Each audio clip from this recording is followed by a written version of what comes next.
बिस्मिल्लाहिर्रहमानिर्रहीम। 9th class की math के साथ मैं हूं जुनैद हुसैन। प्रीवियस लेक्चर में हमने चैप्टर नंबर 12 इसका सेकंड थ्योरम डिस्कस किया था। आज हमारे पास है third theorem, theorem 12.1.3। The right bisectors of the sides of a triangle are concurrent. यहाँ पर तीन चीज़ें हैं। राइट बाइसेक्टर ये हम पहले डिस्कस कर चुके हैं कि राइट बाइसेक्टर वो होता है जो किसी भी लाइन सेगमेंट को दो बराबर हिस्सों में कन्वर्ट करे, तकसीम करे या डिवाइड करे और एंगल भी जाकर 90 का बनाए। अब यहाँ पर और ट्राइंगल की बात हो रही है, इसका मतलब ट्राइंगल की साइड्स हमारे पास तीन होती हैं, तो इन ट्राइंगल की तीनों साइड्स के राइट बाइसेक्टर जो है आर कंकरेंट। कंकरेंट का मतलब ये है कि एक दूसरे को वो किसी एक पॉइंट पर मिलते हैं। यानी सपोज़ हमारे पास कोई लाइन हो, ये एक लाइन है, ये दूसरी लाइन है, ये थर्ड लाइन है, कोई और लाइन हो और ये लाइन है, ये सारी लाइनें इस पॉइंट पर मिल रही हैं, तो ये जो है पॉइंट ऑफ कंकरेंसी होगा, क्योंकि ये सारे इधर ही मिल रहे हैं। तो यहाँ पर भी हमने प्रूव यही करना है कि ये जो ट्राइंगल है उसकी तीनों साइड्स के राइट बाइसेक्टर जो है वो किसी एक पॉइंट पर एक दूसरे को ज्वाइन करते हैं या मिलते हैं। तो थ्योरम के अंदर जो हमारे पास इसके जो पार्ट्स होते हैं, फर्स्ट जो है वो हमारे पास गिवन होता है, टू प्रूफ कंस्ट्रक्शन, फिर इसका हमारे प्रूफ होता है स्टेटमेंट रीजंस। तो अगर गिवन में हमारे पास है the right bisector of the side of triangle, triangle की बात हो रही है, इसका मतलब है गिवन में हम लिखेंगे ट्राइंगल ए बी सी। एक ट्राइंगल है, ये ट्राइंगल जो नज़र आ रही है आपको, इसे हमने, ये गिवन में है ए बी सी, ये एक ट्राइंगल है, मुसल्लस है, ये हमें गिवन है। प्रूफ हमने ये करना है the right bisector of the side. Side इसकी तीन होती हैं, एक साइड ए बी है, दूसरी बी सी है और तीसरी साइड है सी ए। प्रूफ ये करना है the right bisector of A B C and C A are concurrent, कि इसकी तीनों साइड्स के राइट बाइसेक्टर जो हैं वो कंकरेंट हैं, हम नुक्ता हैं। तो इसे प्रूव करने के लिए कंस्ट्रक्शन में हम करेंगे draw the right bisector of A B, ये एक साइड है, इसका राइट बाइसेक्टर ड्रा किया, एंड बी सी, और बी सी का राइट बाइसेक्टर ड्रा किया। ये देखें, ये हमारे पास फर्स्ट थ्योरम है। अगर हम इसे इग्नोर कर दें तो ये एक लाइन सेगमेंट है, ये इसका राइट बाइसेक्टर है। अब राइट बाइसेक्टर पर कोई भी पॉइंट उसके एंड पॉइंट से इक्वी डिस्टेंट होता है, यानी बराबर फासले पर होता है।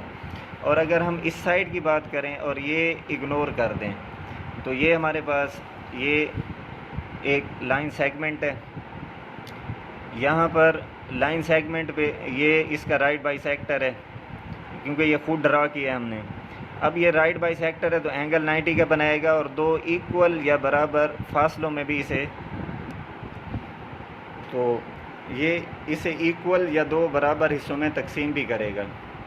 ये फर्स्ट थ्योरम के अंदर हमने यही डिस्कस किया था। तो draw the right bisector of A B का राइट बाइसेक्टर ड्रा किया, and B C which meet each other at point O, दोनों एक दूसरे को एक पॉइंट पर मिले, उसे हमने ओ का नाम दे दिया। इसी ओ पॉइंट को ज्वाइन ओ टू ए, ओ को ए के साथ भी ज्वाइन कर दिया, ओ को बी के साथ भी ज्वाइन कर दिया, ओ को सी के साथ भी ज्वाइन कर दिया। जब हमने ज्वाइन किया तो ये अब हम डिस्कस करेंगे फर्स्ट थ्योरम। प्रूफ की तरफ आते हैं, प्रूफ स्टेटमेंट रीज़न। सबसे पहले हम कहेंगे ओ ए कांग्रेंट ओ बी, कि हमने ये कह दिया कि ये जो ओ ए है, ये फर्स्ट थ्योरम डिस्कस करने लगे हैं कि ओ ए ओ बी आपस में इक्वल फासले बराबर हैं, कांग्रेंट हैं। क्यों बराबर हैं? कि एक लाइन सेगमेंट के राइट बाइसेक्टर पर कोई भी पॉइंट उसके एंड पॉइंट से बराबर फासले पर होता है। लेकिन हमने कौन सा पॉइंट लिया? हमने ओ पॉइंट लिया। इसका मतलब है ओ ए और ओ बी दोनों आपस में कांग्रेंट होंगे। रीज़न इसकी यही देंगे, each point on right bisector of a line segment is equi distant from it's and points, कि किसी भी लाइन सेगमेंट के राइट बाइसेक्टर पर कोई पॉइंट उसके एंड पॉइंट से बराबर फासले पर होता है। इसे नाम 1 का दे देंगे। फिर इसी तरह हमने कहा कि ओ बी और ओ सी, ये दोनों, ये हमारे पास लाइन सेगमेंट है, ये राइट बाइसेक्टर है, खुद ही ड्रा किया हमने। इस पर कोई पॉइंट इस लाइन सेगमेंट के एंड पॉइंट से बराबर फासले पर होगा। इसका मतलब है पॉइंट हम कोई भी ले सकते थे, लेकिन हम ये ओ पॉइंट ले रहे हैं क्योंकि यही कॉमन है सब में। ओ ए, ओ बी और ओ सी आपस में कंकरेंट होंगे, तो यही हमने कह दिया ओ बी कंकरेंट ओ सी एज। रीज़न इसकी यही देंगे कि जो फर्स्ट की रीज़न है सेकंड की वही रीज़न है। Each point on right bisector of a line segment is equidistance from it's and point. Reason वही है कि किसी भी लाइन सेगमेंट के राइट बाइसेक्टर पर कोई पॉइंट उसके एंड पॉइंट से बराबर फासले पर होते हैं। इसे हमने इक्वेशन 2 का नाम दे दिया। अब ओ ए कंकरेंट ओ बी है, ओ बी कंकरेंट ओ सी है। ओ बी जो है दोनों में कॉमन आ रहा है, ओ बी ओ ए के कंकरेंट भी है, ओ बी ओ सी के भी है। इसका मतलब है ये जो ओ ए है और ओ सी है ये दोनों भी आपस में कंकरेंट होंगे। ये इस तरह से हम इसको सपोज़ ये जो ओ ए है इसकी लेंथ हमारे पास 2 सेंटीमीटर है, तो ओ बी की लेंथ भी 2 सेंटीमीटर कंकरेंट है। ओ बी अगर 2 सेंटीमीटर है तो यहाँ भी 2 सेंटीमीटर रहेगा, और कंकरेंट ओ सी के, इसका मतलब है ओ सी भी 2 सेंटीमीटर है। तो अगर हम इसको यहाँ से ओ बी को निकाल दें तो ओ ए और ओ सी भी आपस में कंकरेंट होंगे। ओ ए कंकरेंट ओ सी, थर्ड का नाम देंगे। इक्वल क्यों होंगे? From 1 and 2। इक्वेशन 1 और 2 को देखने के बाद हम कह सकते हैं कि ओ ए और ओ सी भी आपस में कंकरेंट हैं। अब ये हम प्रूव कर चुके हैं कि ओ ए और ओ सी, ये अब बात हो रही है इस लाइन सेगमेंट की। ये जो हमारे पास ये ए सी ए लाइन सेगमेंट है, ओ सी और ओ ए आपस में कंकरेंट हैं। इसका मतलब है ये जो ओ पॉइंट है ये इसके राइट बाइसेक्टर पर है, हालांकि हमने ये ड्रा नहीं किया।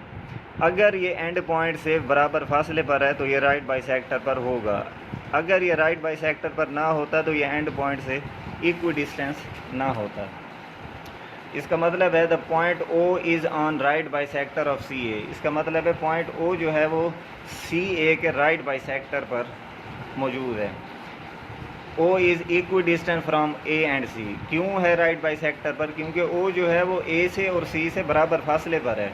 बराबर फासले पर है तो इसका मतलब है ये राइट बाइसेक्टर पर होगा। ये इस तरह से है कि ये हमारे पास है एक लाइन सेगमेंट ए सी, कोई पॉइंट है यहाँ पर ओ से यहाँ तक डिस्टेंस और ओ से सी तक डिस्टेंस बराबर है, ये ओ है।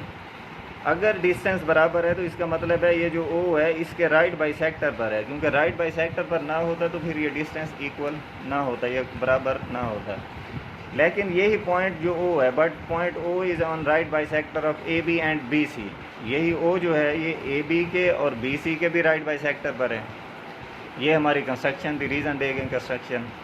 तो इसका मतलब है hence the right bisector of the 3 side of triangle are concurrent at O. इसका मतलब है कि जो ट्राइंगल होती है उसके तीनों साइड्स के जो राइट बाइसेक्टर होते हैं वो कंकरेंट होते हैं, यानी हम नुक्ता होते हैं। और ये जो ट्राइंगल हमारे पास थी ये इस ट्राइंगल के जो राइट बाइसेक्टर के जो राइट बाइसेक्टर्स हैं वो कंकरेंट हैं ओ पर। तो ये हमारे पास थर्ड थ्योरम था, ये इंपॉर्टेंट थ्योरम है, अच्छी तरह से इसको कर लें। अगर इसमें कोई आपको प्रॉब्लम हो तो आप कॉन्टैक्ट करके पूछ सकते हैं। नेक्स्ट लेक्चर तक के लिए इजाज़त, अल्लाह हाफ़िज़।